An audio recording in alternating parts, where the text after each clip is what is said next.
Good morning, my name is CE, and today I will be presenting my individual assignment on Aristotelian ritual ethic. I'm going to share a case that based on a real workplace moral issue, which is experienced by my mother colleague. And I will be using Aristotelian concept of the golden mean to analyze the virtue and vice shown by two individuals involved in the situation. So the story starts with individual A, Marcus, which is work as a sales executive in the company. The company rewards employees who achieve the highest monthly sales with bonus and recognition. So to gain this reward, Marcus secretly manipulates the company's CRM system by deleting several potential customer leads that belongs to his colleague, which is individual B, Lena. He then replaced them with his own name so that he could get more deals and win the top sales performer award.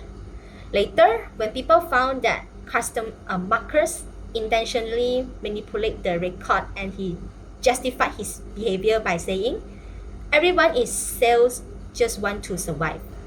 Now let's talk about individual B. Her name is Lina, another sales executive in the same company. When she discovered that her customer list has been deleted and she knows Marcus is the one who did that, however, she decided not to report to the manager because she scared create workplace tension and being seen as a troublemaker. So this story is a real story that happened in my mother workplace. So now let's identify the whys and virtue based on these two individual behavior.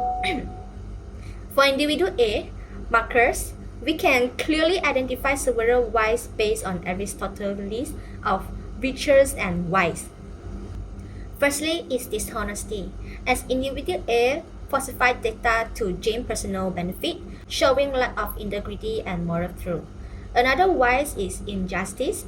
He unfairly took credit for individual B's work, violating the moral principle of fairness. So for individual B, Lina, we can see a mixture of virtues and vice. She showed patience, which lies between apathy and impatience. She stayed calm even though she was treated unfairly, but she also cowardized, which is she wanted to avoid conflict instead of standing up for what was right. And now, I will move to analyze the golden mean for two of the individual. For individual A, we can see that the chart shows the virtues of honesty, which lies between deception on one end and courage honesty on the other. Marcus fell on the deficiency side because he chose to deceive others by changing sales data for his personal benefit. The second chart shows justice, which lies between injustice and favoritism. Marcus again fell into the deficiency of injustice because he acted unfairly toward his colleagues, Lina, taking credit that wasn't belong to him. Based on Aristotle's virtuous ethics theory, Marcus failed to find balance because acting from excessive desire and lack of moral rhythms. For individual B, we can see that the first chart represents patience, which lies between apathy and impatience. Lina is quite close to the golden mean here, as she's showing emotional control and patience even when treated unfairly. So the second chart represents courage, which lies between cowardice and recklessness. Lina fell toward the deficiency of cowardice because she avoided reporting this issue out of fear of conflict. Now, here is the action step that Marcus can become more virtuous. First, self-reflection. Acknowledge unethical action that they affect on colleagues. Second, practice honesty. Report all sales data transparently and accurately. Third, mentorship. Learn from a senior colleague, know for fairness and ethics.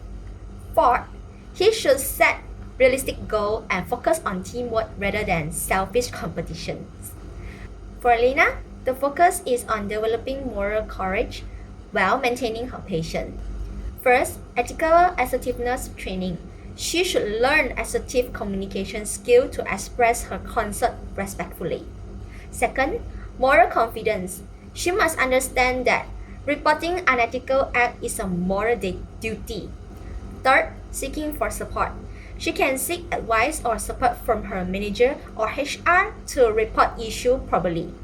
Over time, this habit will help her more closer to the golden mean of courage. In conclusion, this case shows that how virtues and wise shape workplace behavior. Marcus' action reveal how dishonesty and injustice destroy trust, while Lina's patient perceive integrity but needs stronger courage. Aristotle's virtuous ethic reminds us that moral excellence is achieved through balance, reason, and consistent practice. To be virtuous, one must develop good habits that guide ethical decision making, not for reward, but for the sake of becoming a good person. That's all for my presentation. Thank you for listening.